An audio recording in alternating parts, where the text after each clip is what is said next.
You're listening to Consulting Logistics, presented by FreightPlus. I'm your host, Kyle McNaught. Thanks for checking us out.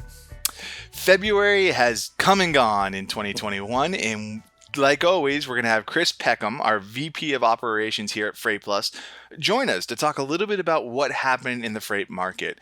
Again, this is all based off of a market report that we send out at the end of every month, and we also have a ton of other content surrounding this market report. So if you want to get involved with anything we're doing, just email me, kmcnaught@freightplus.io, or any other stuff like that. We have a roundtable call. We do separate blog posts. And as always, Chris is always willing to talk to anyone. So let's jump on in. It's no longer time to waste. Chris, how's it going? Oh, we're doing all right, man. Still trying to dig out from all the havoc that the weather wreaked on everybody's network last week. Oh, yeah. But I mean, we're in Massachusetts. The snow is starting to melt because we have a false spring happening. But you can't complain about that.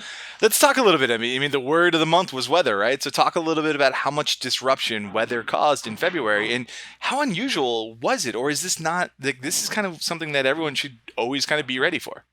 Yeah, I think that it was nothing short of extremely disruptive, right? To put it mildly. So when 70% of the country is in a severe weather alert, and you see all the horror stories about what was going on in Texas, it actually impacts 100% of the country. So what we saw, and one of the things that we pull out that we post out in our market update is the tender volume index and the tender rejection index. Now, typically, that relationship is almost causal, meaning as one goes up, the other goes up. However, what we saw was a really unique dichotomy where there were less loads out in the marketplace, but the rejection rate went up as well. And when you really think about it, that makes sense, right? So less drivers on the road, they're pulling themselves off, they've got safety concerns, shippers are closed, receivers are closed. So the volume in the marketplace actually went down. Now, what we've seen since then, of course, is a week ago that volume index went below 13,000. Now today it's over 15,000. So just as of a week ago, there's been a 20% volume jump that's out there, and this is essentially everything that didn't ship last week that's now available to ship this week. So it's been incredibly disruptive in both the truckload and the LTL market, and it even spilled over into the intermodal space. The UP stopped ingating new volume because of the cold snap that was happening in the Midwest. And then yesterday, the Norfolk Southern actually had a derailment outside of Pittsburgh. So that impacts all the east and westbound cargo that typically flows through that track. So it's been one thing after another. Jeez. And then we'll jump in a little bit later into every kind of particular mode and how they perform. But I want to ask the dumb question. Why is weather disruptive? I mean, this isn't unseasonal. This is a natural disaster. This is kind of, I mean, it's wintertime. Like, am I just naive? Like, why is this a disruptive thing? Yeah. So for a place like Texas, that would be considered very, very unseasonal, so to speak, right? So in bits in northern Texas, every few years they'll get a little bit of snow, but they've never seen anything like they've seen before. So when we look at how this impacts, say, the LTL market, what we try to educate our shippers is that, okay, if a terminal is closed, right, or if a terminal has limited staffing, then that doesn't mean when you open back up tomorrow that you're 100% caught up. So, the rule of thumb is that for every day that they're closed or they're on limited capacity, it's going to take another 2 days to really get caught up because the pickups still need to happen, the deliveries still need to happen. And if they're not out delivering, well, that means that freight is still stuck in the terminal. So it does take a couple days to get caught back up. On the truckload side, it really comes down to when drivers take themselves off the road. Like we saw rejections just go through the roof for loads that are moving into Texas or was supposed to move into Texas. They just don't want to go there because, it could just be that the receiver is going to be closed or they're on limited staffing and the driver could find themselves caught, for an extended period of time. So we saw rejections just go absolutely haywire last week. What about how does the ELD kind of mandate and the electronic logging devices and the whole hour of service, does that play a factor in why we're sort of seeing a little bit higher kind of unusual stuff? So I guess the short answer is it depends. So if you're hauling essential goods, so like, a lot of our customers happen to be in that food and beverage vertical, that's all considered essential. So the hours of service mandates don't apply. And I think The new administration just extended that through, I want to say June, for where there's going to be a waiver. For the non-essential stuff, yeah, that absolutely could. So the driver could be running out of hours, and then they're stuck either at the receiver or not even making it to the receiver because of the road conditions. Now, I mean, this is kind of the last one before we jump into in particular modes, but forecasting wise, is this something? I mean, I've heard in the news, right? It's sort of like, hey, Texas needs to winterize ASAP because they're going to expect this. Is this something that you should be kind of forecasting, starting to plan out that like February, January, kind of these winter months are going to be extremely disruptive? Yeah, I think, if I'm a shipper or, if I'm the one that's in charge of my P&L, in my sales, I think that you want to hedge, right, in some of these challenging times, because what we're seeing is just a lot more severe weather related events, right? So this I do think, to your point, is almost going to become the new normal. Where places like in the Gulf Coast and Texas, they're going to be more prone to the severe weather that we just saw. Very, very interesting. I mean, Florida boy, right? It's one of those. You're like, I grew up wanting to see snow, and now it's like, oh man, this stuff's happening every Yeah. day. So it's one of those nuts things. Yep. Let's jump into it. I mean, enough dilly dallying around, right? Let's jump into it. How did Truckload perform in February? Kind of just the whole month. Yeah, so what we continue to see is just elevated rates, right? So we still see challenges with capacity. We know that there are 40,000 less truck drivers out on the road today than where we were a year ago, right? And what's really presenting a challenge is that only 10% of that 40,000 has even reapplied to be reinstated as a driver. So we're just seeing people taking themselves off the road. So capacity is still an issue. Rates are still super elevated, and you see those rejections, right? So the rejection index that we report out on, that continues to be super high. Effective today, it was 27%. So essentially, one out of every four loads that a shipper has negotiated pricing in place, the carrier is saying thanks, but no thanks. And typically, it's because they can find a higher margin load for them to haul that'll be more profitable for them. Wow, that's crazy about Truckload. How's LTL performing? What did we see in the month of February? Yeah, LTLs, that continues to be a challenge, and they almost get impacted even worse with these severe weather-related events. So every carrier that we talk to, and we're literally talking to all carriers every day, everybody's singing the same song. It's, hey, my network is super full right now. We're on average missing 50 pickups a day. And that's just really uncharted territory for an LTL carrier. That's what that was the whole thing for them, is they're out making pickups and making deliveries every day, but now it's the new normal to be missing that many. So it's beyond challenging and very frustrating for not only for us but for all the shippers that are out there moving freight. But we're all seeing the exact same thing. No one carrier, I think, is doing it significantly better than others. And what you're seeing now too with the LTL guys is anybody that's going out for an RFP, you're seeing carriers just look at the book of business and say, you know what, we can't handle it right now. We can't onboard new customers. So be wary of that if you are in the midst of thinking about going out to RFP. And I actually was talking to a shipper recently, and they were talking LTL and that whole cycle and stuff. How does it work? Do they prioritize kind of larger volume clients, or like does that type of stuff happen? So it does to a degree, right? But I think when you're bursting at the seams, I think your sales rep will come back and say you're our number one priority for a high volume shipper. When in actuality, it's going to be whatever they can do to clear the dock and make some space is what's going to end up going out the door. Now, that's a relative statement, right? So if you're a super high volume shipper, chances are you will get some priority. But I think for most of us that run in that average sort of volume, I wouldn't count on becoming a number one priority at this point. Yeah, it's interesting. Definitely something that he was sort of trying to like, oh, would it make sense? Like, how do we kind of become a priority? I was like, I'm pretty sure it doesn't work like that, but Yeah. very interesting. Intermodal, you kind of even talked about that. I mean, how did that perform over February? Yeah, so we started to see a little bit of relief in the intermodal space, whereas we saw some huge surcharges um, uh, coming from the Class One railroad operators. But now what we're seeing is, because of those weather-related events, as I mentioned before, the UP stopped in-gating new loads. So the only thing that they were moving, they essentially embargoed all the freight except for international stuff. So if you had an ocean container that was, say, coming out of Southern California or in the Midwest that needed to go to Southern California, that stuff was still going to move. but your average run-of-the-mill shipper, they just stopped taking loads. Now, the BNSF didn't take the same exact approach, but what they did say is be prepared for significant delays, right? So, you've got a mode of transportation that is typically plagued with a slower type of service, and you see that reflected in the costing because it's typically about 20% cheaper to run something in an intermodal versus over the road. But now you've got the big guys out there just saying, "Hey, there's delays everywhere," and that kind of ties into ocean freight. We're still seeing huge levels of import volumes coming in with no real anticipation of that slowing down anytime soon.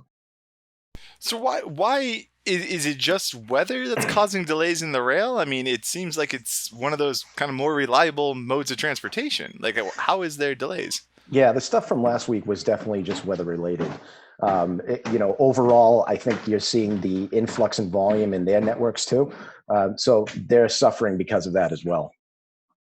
Interesting. I mean, it seems like volumes and all that stuff's just chaos right now.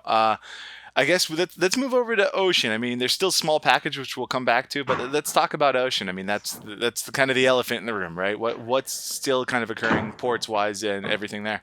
Yeah. So the ocean freight is, one of the uglier modes that folks are dealing with today. So just as of yesterday, there was 20 plus vessels at anchor outside of LA and Long Beach. And we have a quote from Gene Sirocco, who's the executive director of the Port of LA. If they do nothing else right now, they would still be working these ships in another month, right? Which is crazy to think about. So it's really all related to our buying patterns, right? So people are buying, we're just buying more stuff, right? So our spend as a consumer is in the goods versus services. Now, hopefully, with COVID vaccinations becoming more prevalent, our buying patterns shift from goods to services, and that will start going on vacation again. We'll start going to ball games, going to concerts, and stuff like that. But what we're also seeing is record low inventory levels at retailers, right? And not just your brick and mortar. This is all the e-commerce stuff too. So those retailers are trying to pull in as much as humanly possible now, knowing that there's already significant delays, right? So stuff that they would normally buy in, whether it's this month or next month, they're pulling that in as soon as possible. We even saw, during Lunar New Year, typically all Chinese factories just shut down, and some other factories in other countries in Southeast Asia as well. We didn't see that. So some of them definitely closed, but there was some that stayed open just because they have so many new orders, they couldn't afford to not have anything working for a full week. It's crazy. That's just chaos. I mean, especially because the retail and the e-commerce boom isn't a surprise, right? Last year, this time, kind of a little bit before, but yeah, surprise, right? Didn't expect everyone to be stuck inside, go to goods, avoid services. I guess the question is why, like, why weren't ports ready for this? Why weren't they kind of prepared for this? I mean, it's kind of probably the $1 million question of all this stuff, but I guess how Yeah. do you report this? Like, especially because that's what you're probably going to hear back as if you go to your team, you go to your finance team. They're like, what do you mean these ports don't understand this? And I mean, we'll show the video of what the ports actually look like right now. It, Oh it is yeah. insane the sheer amount of cargo ships just out in anchor. Right. Yeah. It's so when you look at 2020, it's really a tale of two halves. So the first half of the year, we saw volumes, and typically this is a slack season, right? So from January to June, and obviously you get the pandemic that was hitting, volumes were down significantly. Then, effective essentially in June, July, August, we see those volumes come ramping back up. If you look at 2020 in totality, the total volume is just about identical to what it was in 2019, a quote normal year. It was so loaded on the back half. Um, that's what's causing a lot of these issues now. So, but now it's just people are trying to pull in goods earlier than what they would typically do. So that's why you're seeing those elevated volumes continuing here in early 2021. Basically, all of us staying home, like all of us in America staying home for Christmas, it means we had more money to spend on goods, which meant all the inventory went down for everyone, and it just Yep. affected it. Oh, okay. Yeah, it's one of those things. I mean, like we've talked West Coast and how crazy those ports are. How is the East Coast faring a little bit better, or is it all? It just keeps trickling down. Like there's nowhere Yeah, but bad. yeah, that's kind of a relative term as well. So, Savannah specifically has some very, very significant congestion related issues. So they have vessels out at anchor as well. Reports coming back from New York, New Jersey is that there's congestion, but in terms of vessel delays, it's like 1 to 2 days. But then once you get into these terminals, that's where we're seeing a lot of those delays as well. So just you've got limited staffing, you've got regulations on how many workers can be in X amount of square feet. So there's just productivity is down as well. So what your typical throughput is just taking a beating right now. Now, is there any relief coming? Is there any kind of legislation? Are they getting these workers vaccinated so that they can kind of ease up a little bit? Is any of that stuff coming in down the pipe right now? Yeah, so it looks like California has put the ILWU. So those are going to be your terminal operators and the longshoremen. Uh, they have put them on a priority list. So if they can get moved to the front of the line, more vaccinations means that they can ease some of the restrictions, get productivity back to where it is, where it needs to be. But it's still going to take time to chew through. Even if everything went back to quote normal tomorrow, there's still going to be a backlog of freight that needs to be handled and processed. Yeah, that's the craziest part. It's the even if it was like snap your fingers and we're back to 2019, it's still just months of Yep. work that's sitting in front of everyone. Yep. Um, let's finish up. Small package, kind of how did that go? And then we'll talk a little bit about indicators and stuff and what we're thinking, kind of Sure. forecast in the future. But yeah, small package, small kind of parcel. How's that doing now that it's kind of their slack season, more or less? Well, I don't know if there is a slack season anymore, Yep, because of the e-commerce volumes and where they are today. So, both UPS and FedEx um, consider them consider themselves to have a successful holiday season in terms of on-time deliveries. Just personally speaking, I didn't find it to be all that disruptive, but I think we collectively level set our expectations a bit, right? So I think everybody understands that with this increase in volume, there could be an increase in delays. The big takeaway for in the small package space is just around the accessorials, right? So Carol Tomei, who is the CEO over at UPS, she keeps talking about being better, not necessarily bigger. So one of the things that I think you will see with both UPS and FedEx is holding their shippers accountable to a forecast and accepting, freight that goes above and below.